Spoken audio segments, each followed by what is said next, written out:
Lemon, who is president and co-founder. Hello, Alex, and thank you very much for joining us. Hi, Bonnie. It's a pleasure to be here. So you just released news this week that one of your key strategic supporters has put a second tranche of $7 million into the company after the publication of your resource statement. They obviously like what they saw, and they're going to fund the feasibility study.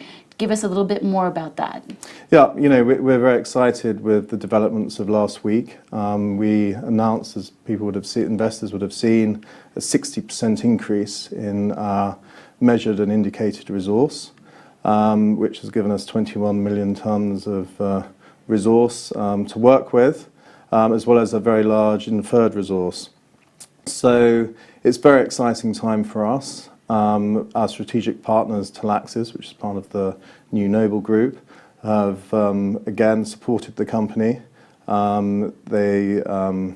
We completed last year 10,900 meters of drilling, which enabled us to complete a 43-101 resource technical report, which was filed last week.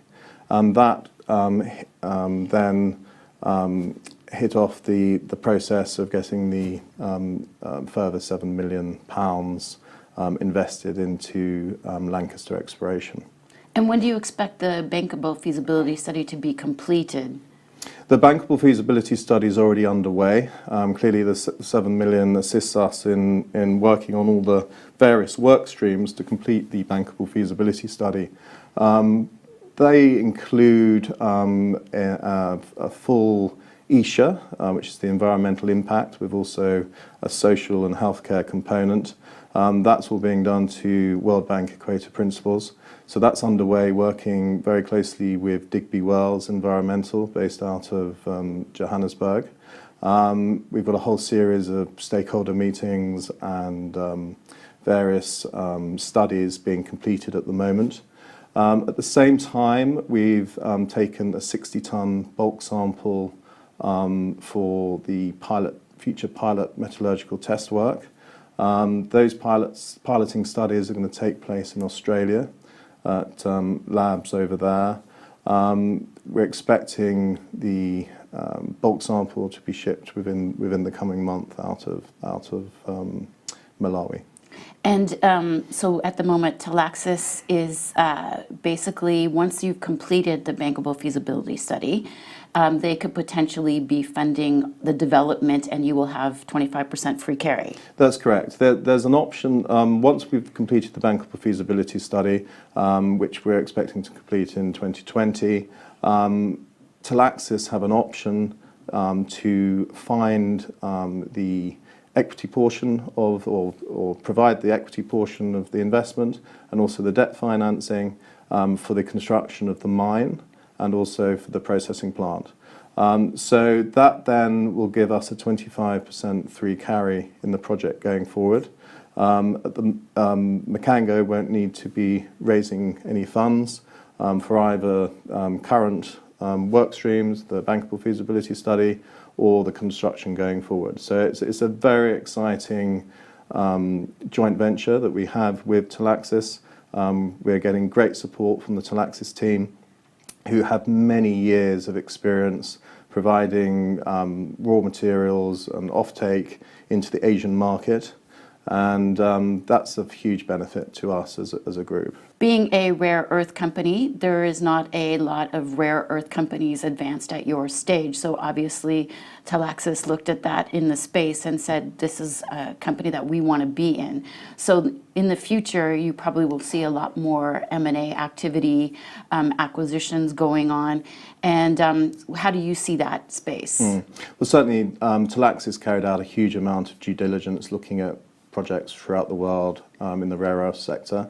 We've been working with them since autumn 2017, which has now sort of culminated in this £12 million investment into Lancaster, which is a subsidiary of Macango.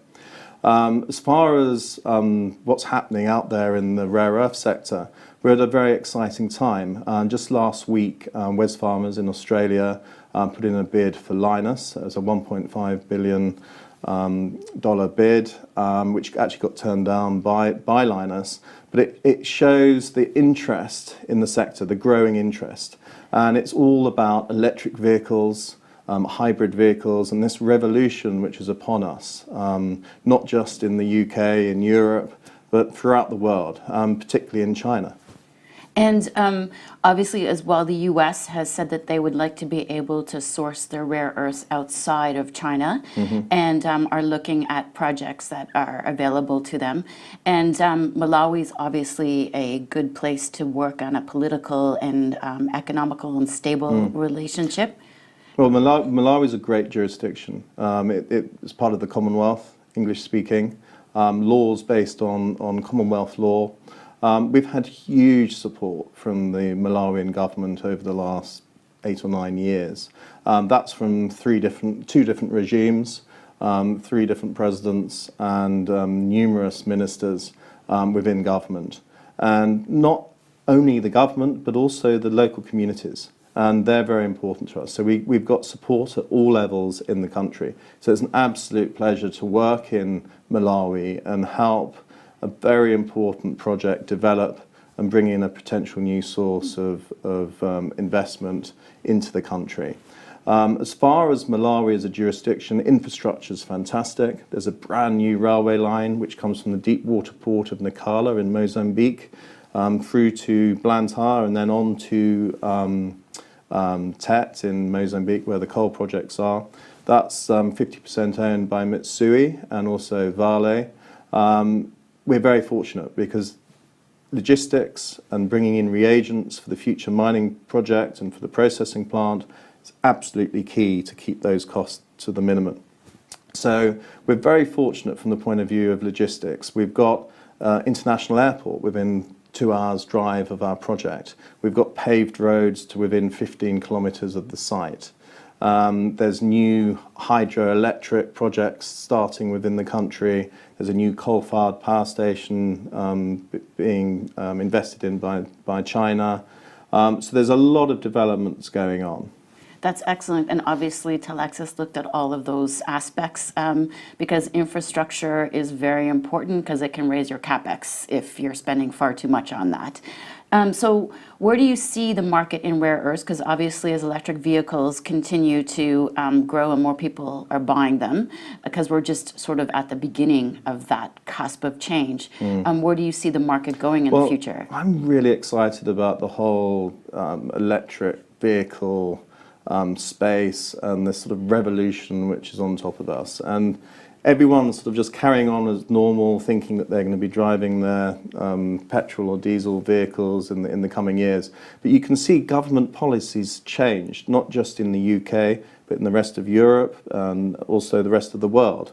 And the demand for electric vehicles and hybrid vehicles is increasing year on year.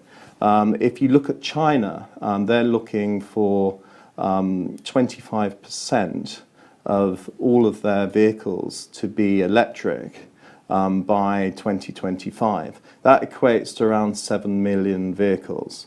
You look at Norway, over half of the vehicles sold last year in 2018, in 2018 were electric. It's increasing throughout 2019. Just yesterday, got off from the plane at the airport, got the high-speed train to the Heathrow Express to Paddington, jumped into a black cab there. It was electric, first electric black cab I've been in. And just talking to the driver, who's clearly been in the industry for a long time, it was just to see what he said about this electric vehicle. It's got 6 seats, it was fantastic, comfortable, and it's about economy, and it's about cost. And when you don't have to refuel cars all the time and you're traveling using electricity, it makes a huge difference. So the world's changing rapidly. The demand is increasing. You know, we've spent the last 2 years with Telexis in China with the big 6 mining companies who are all producing high-strength permanent magnets. And it's the high-strength permanent magnets that need neodymium and praseodymium, dysprosium and terbium, all rare earths which we'll be producing from the Songwe Rare Earths project. and the demand is increasing on a exponential scale. And it's not just for electric vehicles and hybrid vehicles. It's also wind turbines. And if you look at the US are only just now starting to look at offshore wind farms. You know, every 3 megawatt direct drive wind turbine uses around 1.7 tons of rare earth magnets. So that whole sphere of demand is growing, and it's a very exciting time. And I think, unfortunately, rare earths have been forgotten about. Everyone talks about battery metals and lithium and cobalt, and actually the key driver in electric vehicles, of course, are the electric motors. And you either have one or two of these electric motors in each car, and they contain the high-strength permanent magnets, which have the neodymium praseodymium in. So it's really all about NdPr, and for our project, 80% of the value comes from neodymium and praseodymium. Well, the future is very exciting for Macango. What can investors expect in news flow over the next coming weeks? Yeah. Going forward, we're going to have a lot of news flow. We've got, obviously, the work that's ongoing with the bulk sample, the shipping of that. We've got optimization work on metallurgical studies. We've got the start going forward of the pilot test work, which will be in a few months' time. But we've also got other projects in Malawi, which we don't speak about that often. But we've got a very interesting uranium project called Tambani, which we've been carrying out work, and there'll be news flow coming out on that going forward. And also a nickel cobalt laterite project called Chimimbe, where we're also moving that project forward. Also, very importantly, Magneto, which is our sort of tech R&D company, which is working with Metallicis, looking at rare earth permanent magnet and rare earth metal alloys and powders. That's been moving forward over the last year as well, and we're looking for news flow to come out of that area too. So going forward, there's going to be a lot of news flow, as there has been previously. We're very excited about the project and getting the bankable feasibility completed as soon as possible and getting it fast-tracked. Well, thank you very much for joining us, and we look forward to seeing you again and hearing more about the project and obviously how the market is doing on the rare earth side in electric vehicles.